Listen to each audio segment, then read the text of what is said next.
All right, welcome. Today we are going to pull back the curtain on something that gets a pretty mystical rap, the world of tarot. And I want you to just forget everything you think you know for a second. We're going to break down what these cards are actually all about. So when I say tarot, what's the first thing that pops into your head? Is it, a crystal ball? A fortune teller in a tent predicting you'll meet a tall, dark stranger? Yeah, that's the classic stereotype. But what if it's something more? Something deeper? That's exactly the question we're going to dig into. So let's get right to the heart of it. The main idea here is that tarot is less about predicting some kind of fixed, unchangeable future and way more about being a 78-card mirror. It reflects our own journey, the human journey, using these really powerful universal symbols that kind of speak to a deeper part of us. Honestly, think of it more like a psychological tool, a way to have a really interesting conversation with yourself.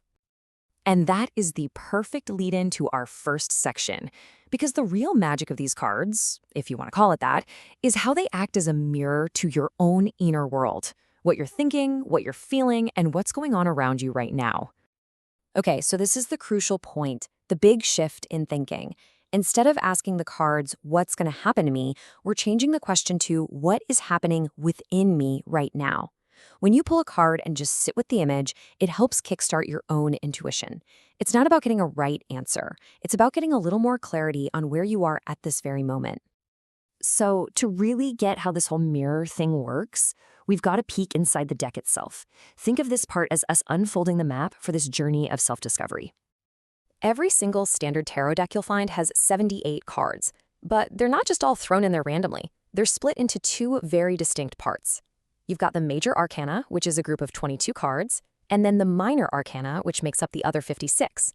Let's look at what each one does. And here is the key difference.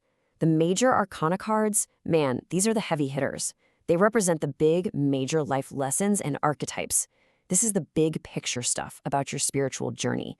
The Minor Arcana, on the other hand, deals with the nitty-gritty, the day-to-day situations, the challenges, the joys, all the little details of what's happening in your life right now. So let's zoom in on that big picture stuff first.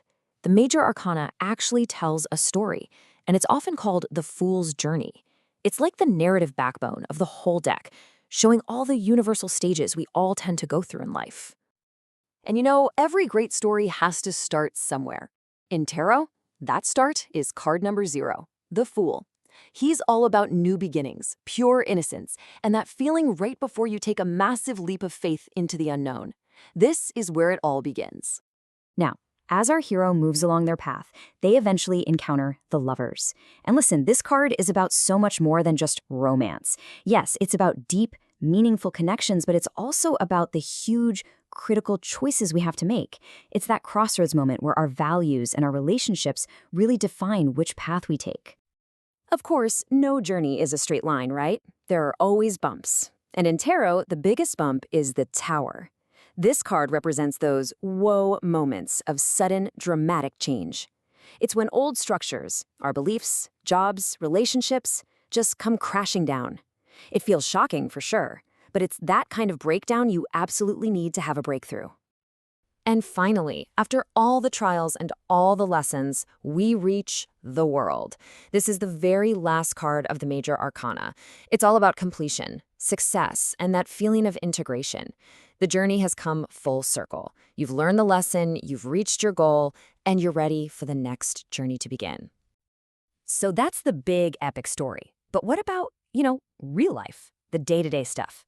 Well, that's where we zoom into the Minor Arcana. These 56 cards are split into 4 suits, and each one lines up with a different area of our everyday lives. And it breaks down like this. You've got the Suit of Cups, which is connected to water, and that's all about our emotions, our relationships, our intuition. Then there are Pentacles, tied to Earth. That's our physical worlds, money, work, home. The Suit of Swords is linked to air, representing our thoughts, our intellect, and the challenges we face. And finally, Wands, connected to fire. That's our passion, creativity, and ambition. And inside each of those suits, the setup is actually super familiar. You have numbered cards from Ace all the way up to 10, and they show a story or a progression of that suit's energy. And then you have 4 court cards, a page, knight, queen, and king. These often represent different kinds of people or personality traits. Okay, theory is great, but let's get our hands dirty, right? Let's actually put all of this into practice. We're going to walk through a really simple reading that you can try for yourself, like right now. So we're going to try a simple 3-card spread. First, think of a question or a situation you'd like a little clarity on. As you shuffle the deck, really pour your focus into that question. Then just follow these steps. Ask your question out loud or in your head, and with your left hand, pull 1 card and place it on the left. Then refocus, ask again, and pull a 2nd card for the middle. And one last time, ask the question and pull the 3rd card for the right. Okay, so you've got your 3 cards sitting there. How in the world do you read them? Now, the slide gives you a really simple yes-no method, which is great for a quick answer. But if you want to go a little deeper, here's a way I love to look at this spread as past, present, and potential. The first card on the left can represent the past, the foundation of your situation. The card in the middle is the present, the heart of the matter right now. And that 3rd card on the right, that's a potential path forward. Just look at the images. What story are they telling you? But look, here is the absolute most important thing you need to remember. And it's a direct quote from our source material. There's no right or wrong, just your interpretation. This isn't a test. There are no rigid rules you have to follow. It's all about what the cards spark in you, the intuitive connections your mind makes. It's your tool.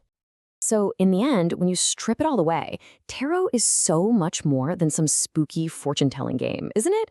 It's really this incredible system of archetypes, a profound mirror for self-reflection, which really only leaves us with one question. If the cards are a mirror, what will you see?